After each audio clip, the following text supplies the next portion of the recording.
Trending ആയിട്ടുള്ള ഈ ഒരു മോഡൽ നെക്ക് ഡിസൈൻ ആണ് നമ്മൾ ഇന്ന് ചെയ്യാൻ പോണത്. കഴുത്തിന് വേണ്ട ക്യാൻവാസ് ആദ്യം തന്നെ കട്ട് ചെയ്തെടുക്കാം. നമുക്ക് 3 ഇഞ്ചോളാണ് കഴുത്തിന്റെ വീതി എടുത്തിട്ടുള്ളത്. ഈ ഒരു കഴുത്ത് തന്നെയാണ് ഈ ഡ്രസ്സിന്റെ ഒരു ഹൈലൈറ്റ് എന്ന് പറയുന്നത് കേട്ടോ. 3 ഇഞ്ച് വീതിക്ക് താഴെ 1.5 ഇഞ്ച് ലെങ്ത്തും നമ്മൾ എടുക്കുന്നുണ്ട്. നോർമലി കഴുത്ത് കട്ട് ചെയ്യണ പോലെ തന്നെ അതൊരു ബോക്സ് ആക്കി മാറ്റിയെടുക്കുകയാണ് അതിന് ശേഷം നമ്മൾ ചെയ്യണത്. നമ്മുടെ ഈ ബ്ലൗസ് വരുന്നത് ഒരു ക്രോപ്പ് ടോപ്പ് മോഡലിലേക്കാണ് കേട്ടോ. അടിയിലേക്ക് പെയർ ചെയ്തെടുക്കേണ്ട ഒരു പലോസോ പാന്റും കൂടിയാണ് നമ്മൾ ഇതിനെ. നോർമലി ചുരിദാർ കട്ട് ചെയ്ത് സ്റ്റിച്ച് ചെയ്യുന്ന ആൾക്കാർക്ക് ചെയ്യാൻ പറ്റിയ സെയിം മോഡൽ തന്നെയാണ് നമ്മുടെ ഈ ക്രോപ്പ് ടോപ്പും. ഇവിടെ നമ്മുടെ കഴുത്തിന്റെ നീളം വീതി എൻട്രിയിൽ കഴിഞ്ഞിട്ടുണ്ട്. നെക്കിന്റെ സെന്റർ ഭാഗം നോക്കിയിട്ട് നേരെ അടിയിലേക്ക് 6 ഇഞ്ച് ഇങ്ങനെ എൻട്രി ചെയ്ത് വെക്കുന്നുണ്ട്. സെന്റർ ഭാഗം ഓപ്പൺ ചെയ്യാൻ വേണ്ടിയിട്ടുള്ള ലെങ്ത്തിന് വേണ്ടിയിട്ടാണ് നമ്മൾ ഇങ്ങനെ എൻട്രി ചെയ്ത് വെക്കുന്നത്. ഇവിടെ നമുക്കൊരു ഗ്യാപ്പാണ് വേണ്ടത്. ഈ ഒരു മോഡൽ വിഷ്വൽ കാണുമായിരിക്കും നിങ്ങൾക്ക് ഒന്നുകൂടി ബെറ്റർ ആയിട്ട് മനസ്സിലാവുക. ഇങ്ങനെ ഒരു മോഡലിലാണ് നമ്മൾ കട്ട് ചെയ്തെടുക്കണ മെത്തേഡിലേക്ക് എത്തിക്കേണ്ടത്. ഇതോടെ നമ്മുടെ കഴുത്തിന്റെ മെഷർമെന്റ് എൻട്രിയിൽ കഴിഞ്ഞു. കറക്റ്റ് ഈ അളവ് വെച്ചിട്ട് നമുക്ക് കട്ട് ചെയ്തെടുക്കാം. ക്യാൻവാസ് കട്ട് ചെയ്ത് കഴിഞ്ഞാൽ നേരെ നമ്മൾ സാധാരണ ചെയ്യണ പോലെ ആവശ്യാനുസരണം തുണിയിലേക്ക് നമുക്ക് അറ്റാച്ച് ചെയ്ത് കൊടുക്കാതെ, അതായത് അയൺ ചെയ്ത് പിടിപ്പിക്കാം. ഒരു കാര്യം പ്രത്യേകം ശ്രദ്ധിക്കേണ്ട കാര്യം, നല്ല വശത്തല്ല ചീത്ത വശത്താണ് നമ്മൾ ക്യാൻവാസ് ഇത് ഒട്ടിച്ചു കൊടുക്കേണ്ടത്. ഈ ഒരു മെത്തേഡ് പോലെ ക്ലോത്തിന്റെ നല്ല വശം ഏതാന്ന് നോക്കി റോങ് സൈഡിലാണ് ഇത് ഒട്ടിച്ചെടുക്കേണ്ടത്. ശേഷം ഇതിന്റെ 4 വശം നമുക്ക് അടിച്ചു കൊടുക്കാം.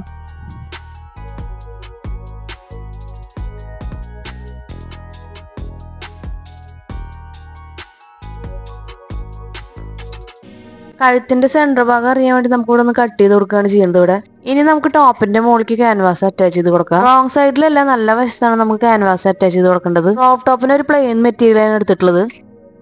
ടോപ്പിന്റെ സെന്റർ പോർഷനും അതേപോലെ ക്യാൻവാസിന്റെ ഒരു സെന്റർ പോർഷനും കൂടിയിട്ട് ഒരുമിച്ച് ആദ്യം തന്നെ അറ്റാച്ച് ചെയ്യാം. നമുക്ക് ടോപ്പിന് നമ്മൾ ലൈനിങ് കൂടി ഇടുന്നുണ്ട്. ലൈനിങ് തെന്നി പോവാണ്ടിരിക്കാൻ സൂചിപ്പിന് വെച്ചിട്ട് സെക്യൂർ ചെയ്ത് വെച്ചിട്ടുണ്ട്. ശേഷം സെന്ററിൽ കൂടെ ഒരു അടി കൊടുക്കുകയാണ് നമ്മൾ ചെയ്യുന്നത്. കഴുത്തിന് യാതൊരു അനക്കും വരാണ്ടിരിക്കാനോ ഡിഫറൻസ് വരാണ്ടിരിക്കാനും വേണ്ടിയാണ് നമ്മൾ ഇങ്ങനെ ചെയ്യുന്നത്. നോർമലി നമ്മൾ കഴുത്ത് സ്റ്റിച്ച് ചെയ്യുന്ന സെയിം മെത്തേഡ് ഇവിടെ ഫോളോ ചെയ്യാം. ഒരു മീഡിയം സൈസ് ആവശ്യമായ കാരണം കൊണ്ടാണ് ഞാൻ ഒരു 3 ഇഞ്ച് കഴുത്തിന് അകലം എടുത്തിട്ടുള്ളത്. ഓരോരുത്തരുടെ സൈസിനനുസരിച്ചും കഴുത്തിന്റെ അകലത്തിന് വ്യത്യാസം വരുത്തിയിട്ട് നമുക്ക് ഉപയോഗിക്കാം. അതേപോലെ തന്നെയാണ് സെന്ററിൽ കൊടുത്തിട്ടുള്ള ലൈനും ആവശ്യാനുസരണം നമുക്ക് കൂട്ടും കുറയ്ക്കുകയൊക്കെ ചെയ്യാം. ഒരുപാട് അങ്ങ് ലെങ്ത് കൂട്ടാനും പറ്റില്ല കേട്ടോ. ഇതിന് സ്റ്റിച്ച് ചെയ്തതിന് ശേഷം ഉൾഭാഗങ്ങളൊക്കെ നമുക്ക് ആവശ്യമില്ലാത്ത ഭാഗങ്ങൾ കട്ട് ചെയ്ത് കളയാം.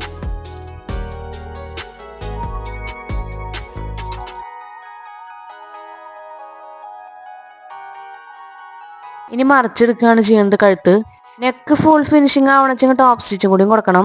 മറിച്ചെടുത്ത് ക്ലിയർ ആക്കിയതിനു ശേഷം ഒന്ന് അയൺ ചെയ്തതിന് ശേഷം മാത്രം നമുക്ക് ടോപ്പ് സ്റ്റിച്ച് കൊടുക്കാം. അതിന് നെക്കിന്റെ മൂലകളൊന്നും പോവാണ്ട് ഫിനിഷിങ്ങോടുകൂടി നമുക്ക് ടോപ്പ് സ്റ്റിച്ച് കൊടുത്തെടുക്കാം. അതിന് നെക്കിന്റെ ഫിനിഷിങ്ങിന് ശേഷം മാത്രം നമുക്ക് ലൈനിങ്ങും ഒറിജിനൽ തുണി നമ്മൾ അറ്റാച്ച് ചെയ്തെടുക്കാം. അത് ഞാൻ ഈ വീഡിയോയിൽ ഉൾപ്പെടുത്തിയിട്ടില്ല. ഒരുപാട് അങ്ങ് ലോങ് വീഡിയോ ആവണ്ടെന്ന് കരുതിയാണ് ആവശ്യത്തിനുള്ള ഭാഗങ്ങൾ മാത്രം ഇതിൽ ഉൾപ്പെടുത്തിയിട്ടുള്ളത്. കഴുത്തിന്റെ ഭാഗം ടോപ്പ് സ്റ്റിച്ച് അടിക്കൽ നമ്മുടെ കഴിഞ്ഞിട്ടുണ്ട്. ഇനി ഇങ്ങനെ 2 സൈഡിലേക്ക് നമ്മൾ കഴുത്ത് ഇങ്ങനെ മടക്കി വെക്കുകയാണ് ചെയ്യണത്. അപ്പൊ ഇതാണ് നമ്മുടെ ട്രെൻഡിങ് ആയിട്ടുള്ള ഈ ഒരു മോഡല്. വളരെ ഈസി ആയിട്ട് ചെയ്യാൻ പറ്റിയ ഒരു നല്ലൊരു മെത്തേഡാണ് കേട്ടോ അത്. ഇതിന്റെ ബാക്ക് ഭാഗം കവർ ചെയ്തിട്ടുള്ള റൗണ്ട് നെക്ക് ആയിട്ടാണ്. റെഫറൻസ് ആയിട്ട് എടുത്തിട്ടുള്ള പിക്കിൽ നമുക്ക് കിട്ടിയിട്ടുള്ള ഒരു സ്ലീവ്ലെസ് ഡ്രസ് ആയിരുന്നു. അപ്പൊ ഈ ഒരു ടോപ്പിൽ ഞാൻ സ്ലീവ്ലെസ് തന്നെയാണ് ചെയ്യാൻ ഉദ്ദേശിച്ചിട്ടുള്ളത്. കൈ മറിച്ചടിക്കാൻ നമ്മുടെ ഇവിടെ ക്രോസ് പീസ് ആണ് ഉപയോഗിക്കുന്നത്. ക്രോസ് പീസ് അങ്ങനെ ജോയിൻ ചെയ്ത് നമ്മുടെ കഴിഞ്ഞിട്ടുണ്ട്. ഇനി നമുക്ക് കൈയിന്റെ ഭാഗം ഫിനിഷ് ചെയ്യാനുള്ള കാര്യങ്ങൾ നോക്കാം. ക്രോസ് പീസ് ഡബിൾ ആക്കി മടക്കിയതിന് ശേഷമാണ് സ്ലീവിന്റെ അവിടെ അറ്റാച്ച് ചെയ്ത് കൊടുക്കുന്നത്. 3/4 ഇഞ്ച് വീതിക്കാണ് ഞാനിവിടെ ക്രോസ് പീസ് കട്ട് ചെയ്തെടുത്തിട്ടുള്ളത്. നേരെ മടക്കുമ്പോൾ അതിന്റെ പകുതിയായിട്ടേ വരുള്ളൂ. പുറത്തേക്ക് എക്സസൈസ് നിൽക്കുന്ന ഭാഗങ്ങൾക്ക് നമുക്ക് കട്ട് ചെയ്ത് കളയാം. അങ്ങനെ ക്രോസ് പീസ് ഒരു ഭാഗത്ത് നമ്മുടെ വെക്കൽ കഴിഞ്ഞിട്ടുണ്ട്. സ്ലീവിന്റെ റൗണ്ട് കംപ്ലീറ്റ് സ്റ്റിച്ച് ചെയ്തതിനു ശേഷം നേരെ ഉൾഭാഗത്തേക്കാണ് മടക്കുന്നത്. നേരെ മടക്കിയെടുത്ത ഭാഗത്തിന്റെ മീതെ ഒരു ടോപ്പ് സ്റ്റിച്ച് കൊടുക്കുകയാണ് ചെയ്യുന്നത്. ഈ ഒരു മെത്തേഡിൽ തന്നെ 2 സ്ലീവും നമുക്ക് ഫിനിഷ് ചെയ്തെടുക്കാം. സ്ലീവ്ലെസ് നമുക്ക് ആവശ്യാനുസരണം ചെയ്യാവുന്നുള്ളൂ. റെഫറൻസ് നോക്കി ചെയ്യണ കാരണം കൊണ്ട് മാത്രം ഞാൻ സ്ലീവ്ലെസ് വെക്കുന്നതാണ്.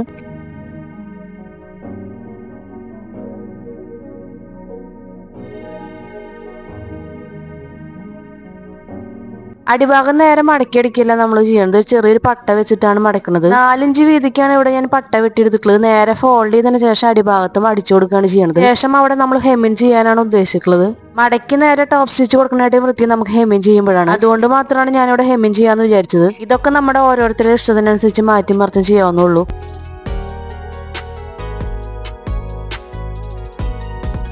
അടിഭാഗത്തെ പട്ട അടിച്ചതിന് ശേഷം അതിന്റെ മീതെ നമ്മൾ ടോപ്പ് സ്റ്റിച്ച് കൂടി കൊടുക്കുന്നുണ്ട്.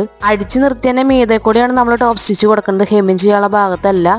പതിച്ചടി കൊടുത്തു കഴിഞ്ഞാൽ നല്ല വൃത്തിയിൽ അടിഭാഗം നിൽക്കാൻ വേണ്ടിയിട്ട് മാത്രമാണ് ടോപ്പ് സ്റ്റിച്ച് കൊടുക്കുന്നത് ഞാൻ. ഇനി ഈ ഭാഗം നേരെ ഉള്ളിലേക്ക് മടക്കാണ് ചെയ്യുന്നത്. ഈ ഭാഗമാണ് നമുക്ക് ഹെമ്മിൻ ചെയ്യാനുള്ളത്. സൈഡ് ഭാഗം അനങ്ങി പോവാണ്ടിരിക്കാൻ രണ്ട് ഭാഗത്തൊന്നും സ്റ്റിച്ച് ചെയ്ത് കൊടുക്കുന്നുണ്ട്. അടിഭാഗത്ത് വെച്ച് രണ്ട് പട്ടയ്ക്കും നമ്മൾ ഹെമ്മിങ് തന്നെയാണ് ചെയ്യുന്നത്.